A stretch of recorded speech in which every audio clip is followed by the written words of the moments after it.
নমস্কার, এসকেআর online YouTube চ্যানেলে তোমাদের প্রত্যেককে স্বাগত। যারা কেপি কনস্টেবলে পরীক্ষা দিয়েছো 21শে ডিসেম্বর, সেই 21শে ডিসেম্বর যারা পরীক্ষায় বসেছো, তোমাদের জন্য সুখবর যে এই বছর প্রচুর প্রার্থী মাঠের জন্য ডাক পাচ্ছে এবং সবথেকে বড় ব্যাপার হচ্ছে মাঠ প্র্যাকটিস করার জন্য যথেষ্ট সময় কিন্তু তোমাদের দেওয়া হচ্ছে। ডাব্লিউবিপিতে যেমন রেজাল্ট পাবলিশ হওয়ার পর কয়েকদিন পরে কিন্তু মাঠ শুরু হয়ে গেছে। তো দেখো, রেজাল্ট নিয়ে অলরেডি পিআরবি বোর্ডে ডেপুটেশন জমা করা হয়েছিল এবং সেখান থেকে বলা হয়েছিল ভোটের পরেই কিন্তু তোমাদের ফল প্রকাশিত হবে এবং মাঠ তোমাদের ভোটের পরেই থাকবে। এবং ভোট কিন্তু এখনও ঠিক হয়নি, কত তারিখে ভোট হবে এখনও ঠিক হয়নি। তবে এপ্রিল মাসের শেষ সপ্তাহে কিন্তু ভোট হওয়ার সম্ভাবনা রয়েছে। তবে এই তারিখে ভোট হলে তোমাদের রেজাল্ট কিন্তু আরও একটু দেরি হবে। তো আশা করি তোমরা বুঝতে পারলে। ডাব্লিউবিপি কনস্টেবলে আমরা এই বছর দেখলাম যেখানে একটা বড় সংখ্যায় ছেলেদের ক্ষেত্রে এবং মেয়েদের ক্ষেত্রে মাঠ কোয়ালিফাই করতে পারেনি, কেননা তারা হাতে সময় পায়নি মাঠ প্রিপারেশনের জন্য। যেহেতু প্রচুর প্রার্থী এবার কেপিতে ডাক পাচ্ছে মাঠে, সেক্ষেত্রে আশা করি প্রত্যেকেরই হাতে সুবর্ণ সুযোগ আছে। তো ভিডিওটি দেখো, কতর মধ্যে নাম্বার থাকলে তোমরা মাঠ স্টার্ট করে দেবে আর কেন তোমাদের কম নাম্বারে পাস করানো হবে, প্রত্যেকটা বিষয় ক্লিয়ার করে দেবো। ডাব্লিউবিপি কনস্টেবলে ভ্যাকেন্সিস বেশি ছিল, তবে মাঠে যে ডাকা হয়েছিল সেখানে কিন্তু কম প্রার্থীকে মাঠে ডাকা হয়েছে এবং কেপিতে ভ্যাকেন্সিস কম আছে, তবে ডাব্লিউবিপির তুলনায় কেপিতে মাঠে ডাক পাবে বেশি প্রার্থী। তো ভিডিওটি দেখতে থাকো। দেখো, ডাব্লিউবিপির যে সিলেকশন প্রসেস, প্রথমে মেন পরীক্ষা, তারপরে মাঠ এবং ইন্টারভিউ, এখানে আর কোনো ধরনের সিলেকশন প্রসেসের পার্ট নেই, এই তিনটি মাত্র, অর্থাৎ একটি মাত্র লিখিত পরীক্ষার মাধ্যমে নিয়োগ করা হচ্ছে। সেক্ষেত্রে কম প্রার্থী মাঠে প্রবেশ করতে পারবে, এটাই তো স্বাভাবিক। যেহেতু কেপিতে প্রথমে প্রিলিমস থাকছে, তারপরে মাঠ থাকছে, মেন্স থাকছে, সেক্ষেত্রে এখানে প্রচুর সংখ্যক প্রার্থী কিন্তু মাঠের জন্য ডাক পাবে, কেননা প্রথমে প্রিলি পরীক্ষার মাধ্যমে প্রার্থী বাছাই হবে, তারপরে মাঠে প্রার্থী বাছাই হবে এবং সর্বশেষ মেন পরীক্ষার মাধ্যমে প্রার্থী বাছাই করা হচ্ছে কেপিতে। এবং ডাব্লিউবিপিতে দেখো, মেন্স পরীক্ষার পর আর কোনো পরীক্ষা থাকছে না মাঠ ছাড়া। তো সেক্ষেত্রে প্রার্থী কম যাবে মাঠে ডাব্লিউবিপিতে, এটা স্বাভাবিক। এবং কেপিতে যেহেতু সিলেকশন প্রসেসটি বেশি, প্রিলিমস, মাঠ, মেন পরীক্ষা, সেক্ষেত্রে প্রার্থী বেশি যাবে তুলনামূলকভাবে ডাব্লিউবিপির, বোঝা গেল। তো সেক্ষেত্রে কাট অফ কেমন যাবে সেই বিষয়টা ক্লিয়ার করে দেবো এবং কতজন প্রার্থী মাঠে যাবে প্রত্যেকটা বিষয় তোমরা জানতে পারবে। এই মুহূর্তে তোমরা দেখতে পাচ্ছ ডাব্লিউবিপির কাট অফ 29 তারিখে ফল প্রকাশিত হয়েছে। সেই পরীক্ষার কাট অফ তোমরা অনস্ক্রিন দেখতে পাচ্ছ, যেখানে ইউআরের 48.50, এটা হচ্ছে কাট অফ ইউআরের এবং ফিমেলের 36, যেখানে ইউআরের 48.50, ফিমেলের 36, এসসির ক্ষেত্রে 39.25 এবং 26, ফিমেলের 26.25, এসটি প্রার্থীর 32.50 এবং ফিমেলের 27.75 এবং ওবিসি এর ক্ষেত্রে 41.50, যেখানে ফিমেলের 24.75। ওবিসি এর ফিমেলের কিন্তু অনেক কম কাট অফ ছিল।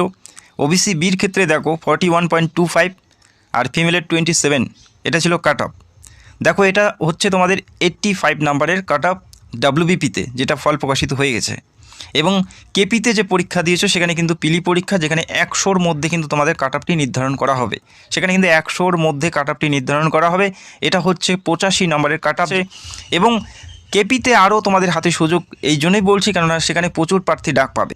তো যদি আমরা ডাব্লিউবিপির এক্সাম ডিটেলসগুলো দেখে নিই, দেখো যেখানে টোটাল অ্যাপ্লিকেশন সংখ্যা 10 লক্ষ প্রার্থী এখানে অ্যাপ্লাই করেছিল, আবেদন করেছিল। তার মধ্যে পরীক্ষায় বসেছিল 80%, অর্থাৎ 100 জনের মধ্যে 80 জন পরীক্ষায় অংশগ্রহণ করেছিল, বাকি 20% অ্যাবসেন্ট ছিল। এবং কোশ্চেন লেভেল ছিল স্ট্যান্ডার্ড লেভেলের, ইজি বা মডারেট বলা চলবে না, একদম কঠিন প্রশ্ন ছিল ডাব্লিউবিপিতে। এবং টোটাল ভ্যাকেন্সিস 11,749টি টোটাল ভ্যাকেন্সিস ছিল, মেল ফিমেল অল অফ প্রত্যেকটা ক্যাটাগরি মিলে 11,749টি ভ্যাকেন্সিস ছিল, যেখানে কোয়ালিফাই করেছে 60,179 জন কোয়ালিফাই করেছে, অর্থাৎ পাস করেছে। ভ্যাকেন্সিসে দেখা যাচ্ছে 5 গুণ প্রার্থী, 5 গুণের একটু বেশি প্রার্থী মাঠের জন্য ডাক পেয়েছে। যেহেতু এটা মেন পরীক্ষা, সেক্ষেত্রে প্রার্থী অনেক কম ডাকা হয়েছে।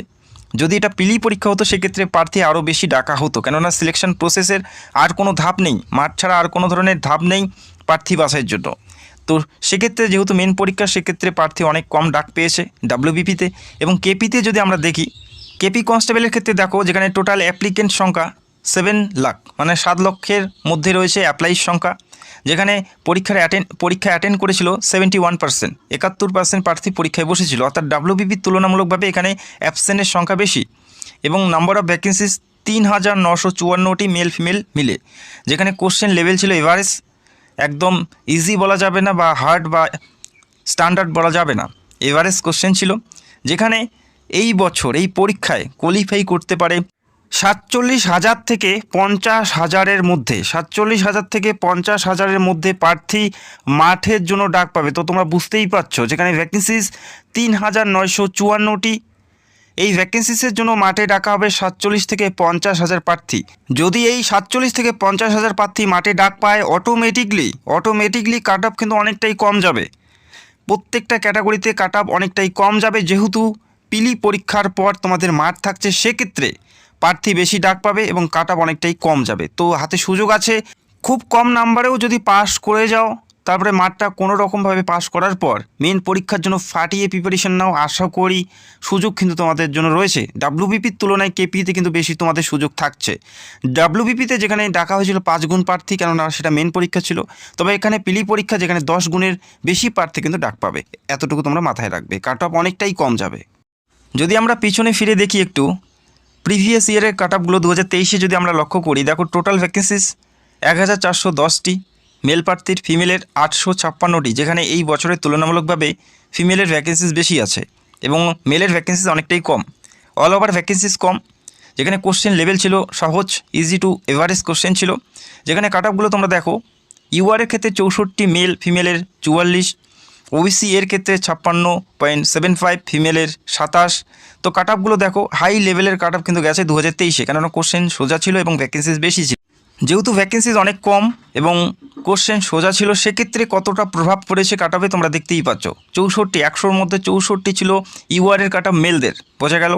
তো এই বছরের ক্ষেত্রে আমরা যদি লক্ষ্য করি, 2023-এর তুলনায় কোশ্চেন একটু হার্ড এবং ভ্যাকেন্সিস বেশি আছে, সেক্ষেত্রে কাট অফ অনেকটাই কম যাবে এই বছর এবং প্রচুর প্রার্থী কিন্তু মাঠে ডাক পাবে। তো যারা ডাব্লিউবিপিতে ফেল করেছো 1-2 নাম্বারের জন্য, তোমাদের জন্য আরও একটি আশার আলো। কাট অফগুলো কেমন হতে পারে যেটা এক্সপেক্টেড আমি তোমাদের জানিয়ে দিচ্ছি, চাইলে তোমরা স্ক্রিনশট নিয়ে রাখতে পারো। এর থেকে বেশি একটা কম বা বেশি একটা বেশি হবে না। ইউআরের ক্ষেত্রে 49 থেকে 51-এর মধ্যে থাকবে মেল প্রার্থী, ফিমেলের 42 থেকে 44-এর মধ্যেই থাকবে, এর থেকে বেশি কিন্তু হবে না। ওবিসি এর ক্ষেত্রে 42.5 থেকে 45-এর মধ্যে কাট অফ থাকবে মেল প্রার্থী এবং ফিমেলের 38 থেকে 40-এর মধ্যে কাট অফ থাকবে, এর বেশি কিন্তু হবে না। আমি তোমাদের বলে দিলাম, চাইলে তোমরা স্ক্রিনশট নিয়ে রাখতে পারো। ওবিসি বির ক্ষেত্রে 45 থেকে 47-এর মধ্যে থাকবে এবং ওবিসি বি ফিমেলের 41 থেকে 43। এসসি কাস্টের ক্ষেত্রে মেল প্রার্থীদের 42 থেকে 44-এর মধ্যেই কাট অফ থাকবে, এটা কিন্তু 100-র মধ্যে, আউট অফ 100। আর ডাব্লিউবিপিতে ছিল 85-এর মধ্যে, বোঝা গেল। এসসি কাস্টের ফিমেলের থাকবে 37 থেকে 39-এর মধ্যে এবং এসটি প্রার্থী যারা রয়েছে শিডিউল ট্রাইব 38 থেকে 40-এর মধ্যেই কাট অফ ঘোরাঘুরি করবে এবং এসটি প্রার্থী ফিমেলের ক্ষেত্রে 33 থেকে 35-এর মধ্যেই কাট অফ থাকবে, বোঝা গেল। ডাব্লিউবিপিতে যে কাট অফগুলো বলেছি একদম হুবহু মিলে গেছে। তো আশা রাখছি কেপিতে যেটা জানালাম এর বাইরে কিন্তু কাট অফ যাচ্ছে না। রেজাল্ট কবে দেবে? দেখো, রেজাল্ট নিয়ে অলরেডি ডেপুটেশন জমা হয়েছিল পিআরবি বোর্ডে, সেখান থেকে জানানো হয়েছে রাজ্যের ভোট কমপ্লিট না হওয়া পর্যন্ত নিয়োগ প্রক্রিয়া শুরু হবে না। এখন ভোট এখনও ঠিক হয়নি, যে কত তারিখে ভোট হবে এখনও ঠিক হয়নি, তবে এপ্রিলের শেষ সপ্তাহে ভোট হওয়ার সম্ভাবনা আছে। ভোটের আগে বেশ কিছু প্রসেস রয়েছে, সেইগুলো কমপ্লিট হওয়ার পরে ভোট হবে।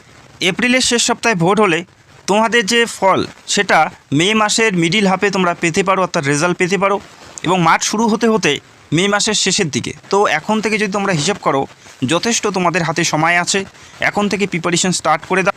ছেলেদের 1600 মিটার রান, যেখানে তারা সময় পাচ্ছে 6 মিনিট 30 সেকেন্ড, এবং মেয়েদের 800 মিটার রান তারা সময় পাচ্ছে 4 মিনিট।